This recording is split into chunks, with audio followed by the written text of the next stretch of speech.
I am Dr. Indu. I am a practicing pediatrician and a pediatric pulmonologist, and I am practicing since the last 27 years. I head the pediatric department at Cloudnine Malad.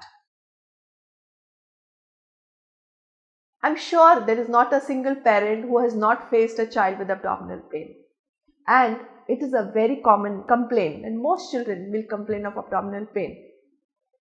It's not easy to see your child in pain. It is very difficult to see your child crying in pain. So, is it really something grievous? Should we worry if you have a child with abdominal pain? The answer is both yes and no.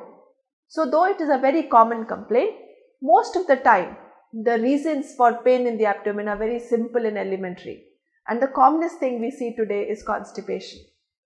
So, if your child is not trained to pass stools every day at a fixed time, or consumes less fiber in the diet, or the child can have constipation.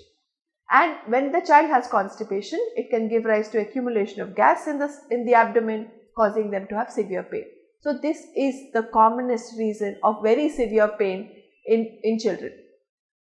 Just maintaining a toilet hygiene of a regular time, proper fiber rich diet which contains more wheat, green leafy vegetables, fruits can enable a child to pass stool regularly. One must avoid junk food in the form of anything which contains maida or a wheat derivative like breads, pastas, noodles, biscuits. All these constipate children. Excessive consumption of apple and fruits like pomegranate and excessive consumption of non-veg food can also constipate children. So, see that your diet is balanced. And of course encourage regular stooling habits. Babies who are bottle fed, consume too much of milk and have less solid food, less fiber in the diet can also be constipated. So, it's best to avoid bottle feeding, and it's best to reduce the consumption of milk, especially after the age of 1 year, so that the child does not develop constipation. If you have a child who has normal habits of stooling and still has abdominal pain, then there could be a variety of reasons. You could have simple infections like an amoebic infection or a diarrhea or dysentery which can cause abdominal pain. You can have in a smaller baby a colic problem which can cause abdominal pain. You can also have involvement of the urinary tract, a urinary infection which can come with abdominal pain. You can have involvement of the liver if you have a jaundice like condition which can cause abdominal pain.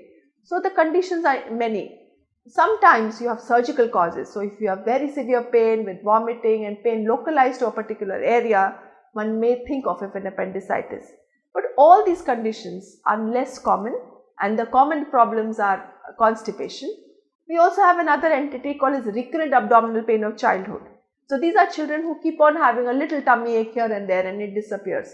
So, by and large, if your child is sleeping through the night and not getting up in the middle of the night with abdominal pain, or is not crying with abdominal pain, or the pain is diffuse around the umbilicus and not localized to a specific area, these are benign pains. So, please do not worry. In today's era, there are some children who also seek attention with abdominal pain. So, you must be cautious, you must understand your child, and you may have a child who is otherwise happy and playful and the pain disappears in a few seconds. These are psychogenic or attention seeking causes of abdominal pain. So, parents, don't panic if your child has abdominal pain. See where the pain is, see how severe it is, see how recurrent it is, and then maybe you should meet a doctor and then decide how to treat this children.